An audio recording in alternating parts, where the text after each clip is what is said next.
Hello बच्चों। आज हम स्टार्ट करते हैं आपका पेपर, क्योंकि आपके बोर्ड एग्जाम आ गए हैं।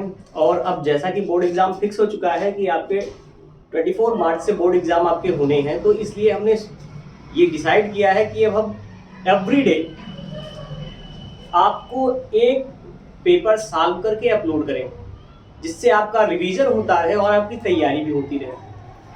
आज जो हमने पेपर आपके लिए चूज किया है, ये है हमारा सेट फर्स्ट 2021, और इस सेट का जो नंबर है वो है 348 GG।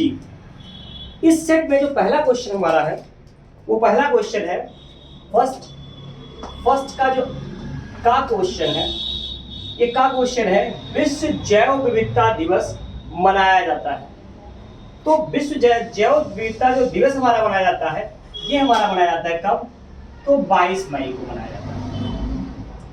अब हम दूसरे क्वेश्चन की अगर बात करें, तो दूसरा क्वेश्चन पूछा गया है जैव प्रौद्योगिकी में बीटी क्या है। क्वेश्चन है कि व्हाट इज बीटी। तो बीटी का पूरा नाम होता है बैसिलस थुरिनजिएंसिस। ठीक, और जो हमारा बैसिलस थुरिनजिएंसिस है, ये टाइप ऑफ बैक्टीरिया है। तो यानी जो हमारा जैव प्रौद्योगिकी में बीटी है, उसका मतलब क्या हो गया? बैक्टीरिया। अगला है मेंडल का क्वेश्चन, इसमें है आपका, ये हमारा क्या है? सेट नंबर फिर से जान लीजिए 348 GG 2021।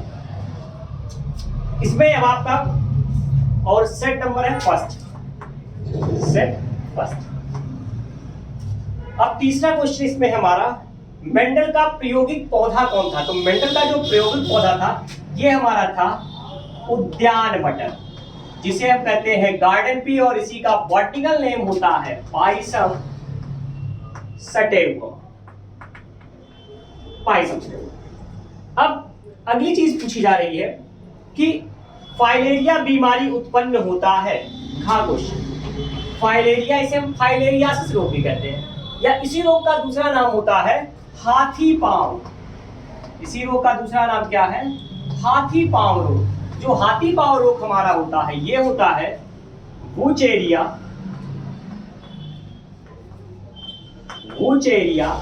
ब्रैंकाफ्टाई। और जो वुचेरिया ब्रैंकाफ्टाई है, ये हमारा होता है नीमेटोडा फाइलम का मेंबर। और नीमेटोडा के जो फाइलम होते हैं, इनके जंतुओं को हम हिंदी में कहते हैं सूत्रकृमि। इनका हिंदी नाम क्या हो गया? सूत्रकृमि। और अंग्रेजी में नहीं, हम बोलते हैं क्या? Round worm.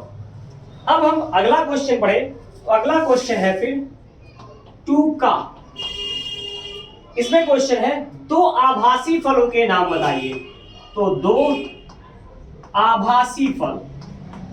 अब क्वेश्चन होता है आभासी फल क्या है? ऐसे फल जिसमें फलों का विकास पूर्ण रूप से निषेचन के बिना हो जाए, तो ऐसे फल क्या कहलाएंगे? आभासी फल। और इसका सबसे अच्छा एग्जांपल होता है हमारा क्या? एक हमारा होता है नाशपाती, और दूसरा हमारा होता है सेब। अब 2 का क्वेश्चन फिर क्या कह रहा है? मनुष्य में लिंग गुणसूत्र,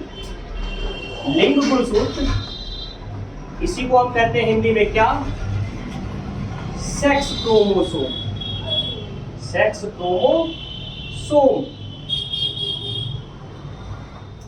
क्रोमोसोम की संख्या कितनी होगी? तो 6 लिंग गुणसूत्रों की संख्या कितनी होती है? 2, या कह सकते हैं एक जोड़ी। कौन कौन से? XX अथवा XY। फिर इसी क्वेश्चन में पूछा गया है कि आलिंग गुणसूत्र कितने हैं? और जो आलिंग गुणसूत्र होते हैं, यानी ऐसे गुणसूत्र जिनसे लिंगों का निर्धारण ना हो, वो गुणसूत्र क्या कहलाएंगे? आलिंग गुणसूत्र। और इनकी संख्या होती है हमारी कितनी? 22 जोड़ी। और अगर बिना जोड़े के देखा जाए तो कुल संख्या इनकी 44 मानी गई। ठीक, अब अगला क्वेश्चन देखते हैं।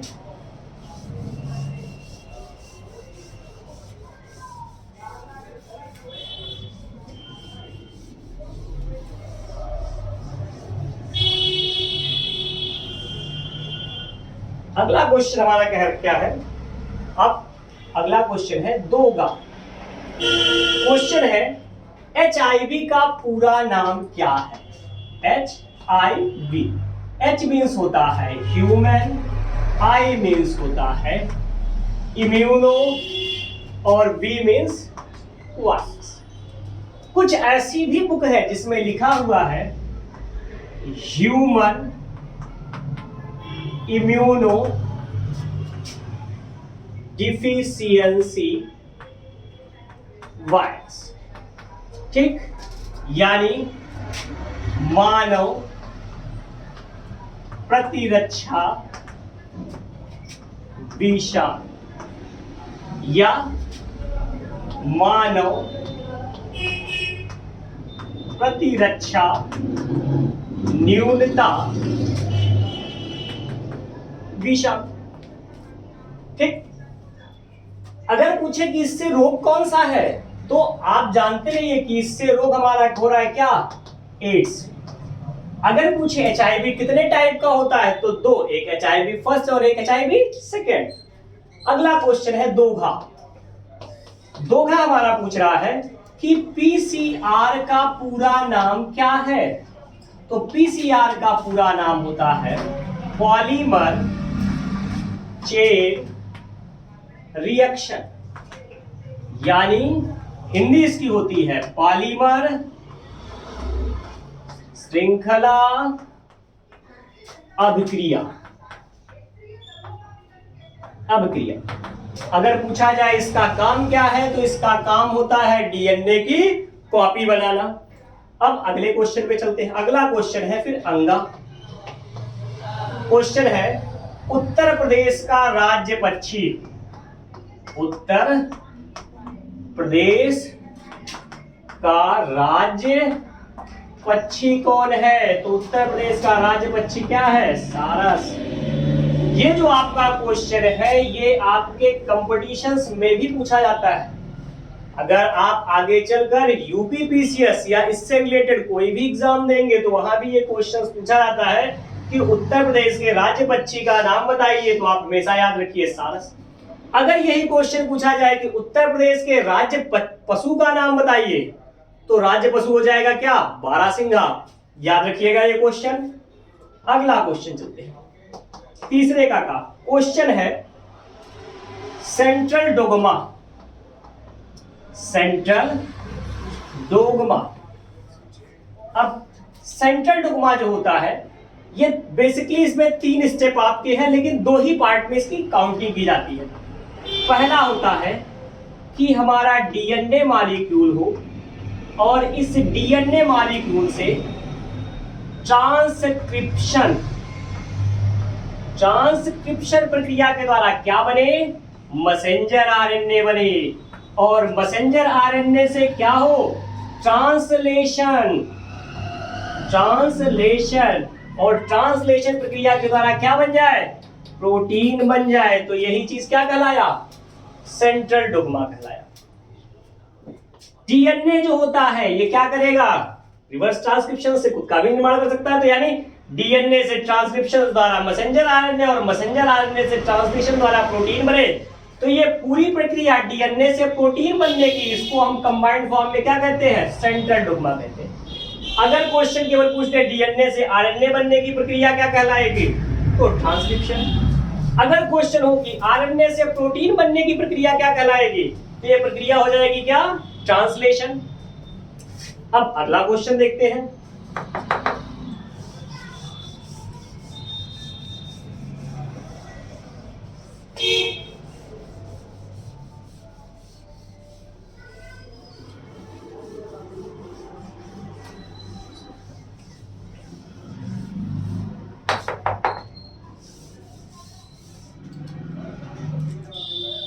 अगला क्वेश्चन है कैंसर पर एक टिप्पणी लिखिए।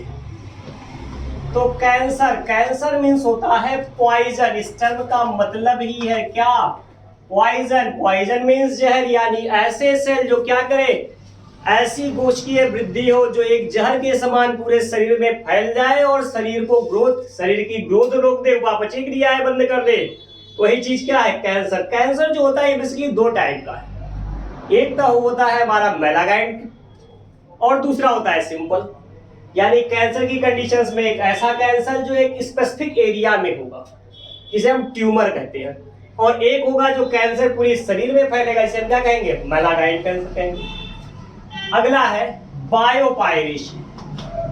बायोपायरेसी, बायोपायरेसी, बायोपायरेसी होता है कि जब किसी देश का की जैविक संपदा का किसी और देश के द्वारा बिना उस देश की परमिट के कोई और यूज करता है तो ये चीज क्या कहलाती है, बायोपायरेसी। जैसे अगर हम देखें तो हमारा जो सी बीच होता है, तो इस सी बीच से 200 किलोमीटर का जो एरिया है हमारा, कितना, 200 किलोमीटर का जो एरिया हमारा है, ये हम यहाँ जो भी लिविंग बॉडीज पाई जाएंगी, जो भी लिविंग ऑर्गेनिज्म होगा वो क्या होगा, हमारे कंट्री का होगा। अगर इस हमारी लिविंग जो संपदा है इसका यूज कोई भी अदर कंट्री बिना हमारी परमिट के करता है तो यही चीज क्या कहलाएगी, बायोपायरेसी कहलाएगी। अगला क्वेश्चन है, जैव विविधता में तप्त स्थल बताइए, हॉट स्पॉट ऑफ इंडिया, यानी तप्त स्थल।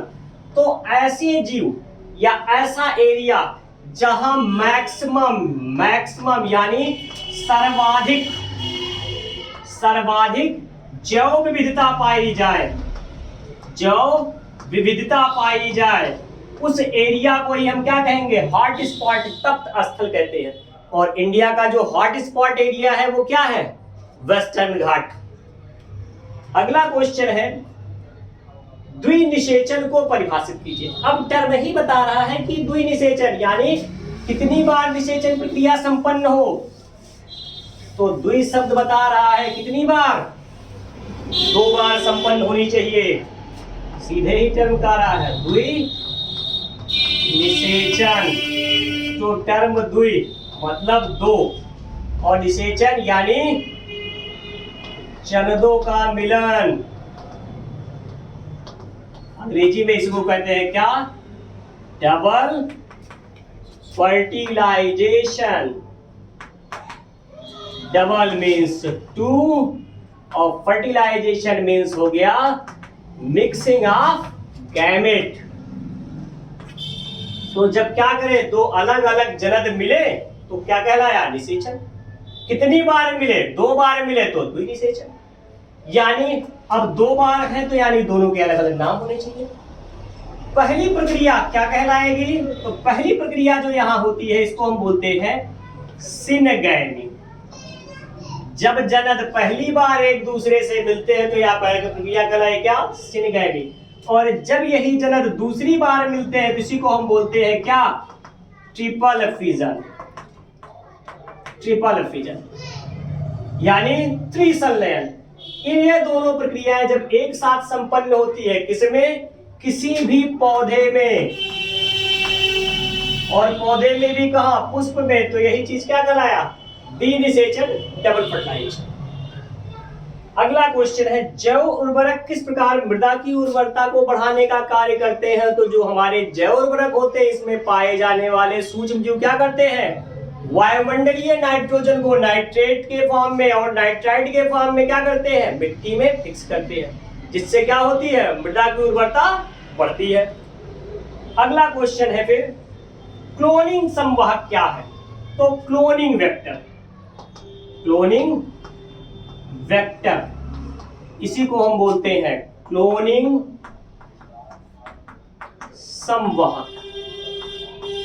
तो क्लोनिंग संवाहक का हमारा सबसे अच्छा एग्जाम्पल होता है PBR 322 यानी PBR 322। और PBR 322 जो हमारा होता है वो कुछ विशेष बिंदुओं पर ही वर्क करता है। वो विशेष बिंदु क्या क्या है, सबसे पहला बिंदु होता है ओरी। ओरी मीन्स होता है वर्जिन ऑफ रेप्लिकेशन, यानी प्रारंभन अवस्था जहां से क्या हो, क्लोनिंग स्टार्ट हो, ओरी। दूसरा होता है हमारा एंटीबायोटिक, एंटीबायोटिक यानी जब हमारा क्लोनिंग स्टार्ट हो तो उसमें किसी भी प्रकार का क्या हो, जीवाणु की वृद्धि ना होने पाए, डीएनए की संरचना में कोई अंतर ना होने पाए। तो यही चीज रोकने के लिए हम क्या करते हैं, पीबीआर 322 में एंटीबायोटिक डाल देते हैं। जो एंटीबायोटिक हम पीबीआर 322 में यूज करते हैं ये भी दो प्रकार के होते हैं, एक होता है हमारा एम्पिसिलिन और दूसरा होता है टेट्रासाइक्लिन। थर्ड कंडीशंस होती है क्या, रिस्ट्रक्शन एंजाइम यानी प्रतिबंधन एंजाइम, जो क्या करेंगे जब क्लोनिंग हो रही हो तो उस डीएनए खंड को प्रॉपर या स्पेसिफिक पॉइंट पर क्या करें, ब्रेक करके उसकी कॉपी बनाने में सहायता करें। इसके रूप से में इसके लिए जो हम प्रमुख रूप से यूज करते हैं वो क्या है, हिंड, इकोआर, फर्स्ट, पीयूबी, ये हमारे प्रमुख रिस्ट्रक्शन एंजाइम है जो हम क्या करते हैं, पीबीआर में यूज कर रहे हैं। फोर्थ कंडीशन हमारा होता है रो पॉइंट। रो पॉइंट मींस होता है टर्मिनेशन पॉइंट, यानी जहां क्या हो, पीबीआर 322 क्या करे, क्लोनिंग कंप्लीट कर दे। तो यही प्रक्रिया क्या कहलाई, यही पॉइंट हमारा कहलाया क्या, रो पॉइंट। तो इस तरीके से हमारा क्या हो गया, ये क्लोनिंग वेक्टर हो गया। ये क्वेश्चन हमारा कई बार पूछा गया है, क्यों, क्योंकि ये बायोटेक्नोलॉजी का पार्ट है और बायोटेक्नोलॉजी से हमारे 15 मार्क्स के क्वेश्चंस एवरी ईयर पूछे जाते हैं, हर साल पूछे जाते हैं। तो ये इंपॉर्टेंट क्वेश्चंस भी है इस साल के लिए भी, तो इसको आप एक बार और समझ लेंगे। अगला क्वेश्चन हम देखते हैं,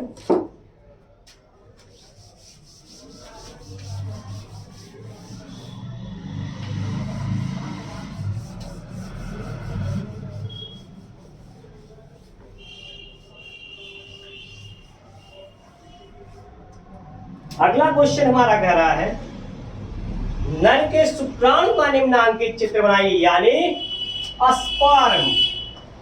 और जो ह्यूमन स्पर्म होता है, अगर इसका आप स्ट्रक्चर देखें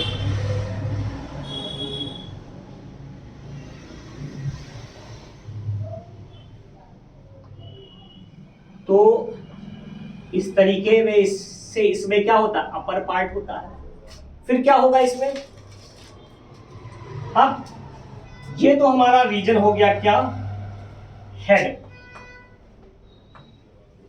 हेड मीन्स सिर, ये हमारा हो गया नेक, ये हमारा हो गया बॉडी और ये हमारा हो गया टेल रीजन।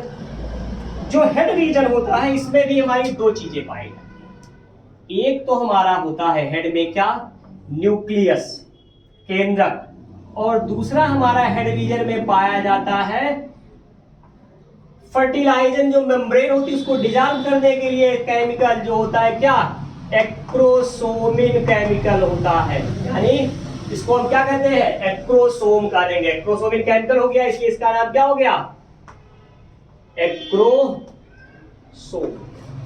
ये इस एक्रोसोमिन केमिकल के ही कारण इसका नाम क्या पड़ा, एक्रोसोमिन, एक्रोसोम पड़ा। और जो हमारा एक्रोसोम होता है इसकी क्वालिटी होती है कि ये क्या करता है, फर्टिलाइजेशन के टाइम जो एग होता है, एग के अराउंड पाई जाने वाली जो मेम्ब्रेन है उस मेम्ब्रेन को डिसॉल्व करने का काम करता है, ताकि जो हमारा स्पर्म का न्यूक्लियस है वो क्या करे, उस एग में एंटर करे और फर्टिलाइजेशन कर दे।